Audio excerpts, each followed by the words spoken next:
तो अमेरिका के राष्ट्रपति डोनाल्ड ट्रंप और यूक्रेन के राष्ट्रपति जेलेंस्की के बीच में जो है एक वार्ता हुई या फिर एक मीटिंग हुई थी। कई डील्स पे साइन होने थे उसको लेकर। और यूक्रेन और रशिया के बीच में आपको पता होगा बहुत टाइम से, शायद से 2-3 साल हो गए होंगे, वार चल रही है लगातार। और यूक्रेन बहुत छोटा देश से अगर कंपेयर किया जाए रशिया से, तो रशिया बहुत पावरफुल है। वेपन्स के मामले में देख लो या फिर पैसे या फिर इकोनॉमी उसकी बहुत स्टेबल है। कभी का हरा देता, लेकिन अमेरिका का उसको साथ मिलता गया है अभी तक और मिलता रहा है। इसी को लेकर एक मीटिंग थी। डोनाल्ड ट्रंप जब से राष्ट्रपति बने हैं तब से बोल्ड स्टेटमेंट देते ही जा रहे हैं।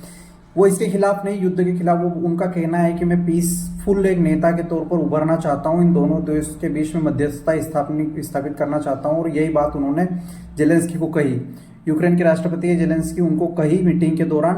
और क्योंकि लाइव चल रहा था वो वहाँ पे और रिपोर्टिंग लाइव हो रही थी, तो आप वीडियो में भी देख सकते हैं जिस तरह से। लेकिन वो जो यूक्रेन के राष्ट्रपति है जेलेंस्की, उन्होंने इस जो है समझौते से मना कर दिया, इनकार कर दिया। उसके बाद में बहस बहुत ज़्यादा बढ़ जाती है डोनाल्ड ट्रंप और जेलेंस्की के बीच में। उसी के बीच में जो एक गर्मा गर्मी इतनी ज़्यादा बढ़ जाती है कि बीच में जो अमेरिका के वाइस प्रेसिडेंट है वेंस, उनको बीच में आना पड़ता है और कहीं ना कहीं स्टैंड लेना पड़ता है कि ऐसा नहीं है वैसा नहीं है करके, मतलब।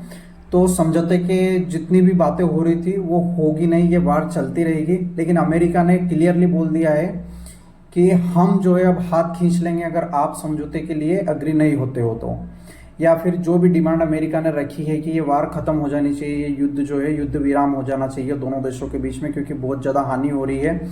और अमेरिका के राष्ट्रपति डोनाल्ड ट्रंप ने ये भी कहा कि अभी आप इतने स्टेबल नहीं हो कि वर्ल्ड वॉर 3 के लिए रेडी हो या फिर कर सकते हो या फिर आप लड़ सकते हो रशिया से। अगर हमने हाथ खींच लिया तो आपका कोई अस्तित्व नहीं है। आप जो है वर्ल्ड वॉर 3 के लिए जो है गेम्बल खेल रहे हो, आप एक जुआ खेल रहे हो जिसमें आप कभी सक्सेस नहीं होगे। ये सारी चीज़ें कही है जो है यूएस के राष्ट्रपति डोनाल्ड ट्रंप ने। वो जब से आए हैं तब से ही बोल्ड स्टेटमेंट दिए जा रहे हैं किसी न किसी चीज़ पे, जैसे इंडिया पे भी दिया था उन्होंने। हमारे प्रधानमंत्री सुन के आ जाते हैं वैसे। तो ये सारी चीज़ें घटित हो रही है अभी वर्ल्ड में। आप इस पर बनाए रखेंगे नज़र।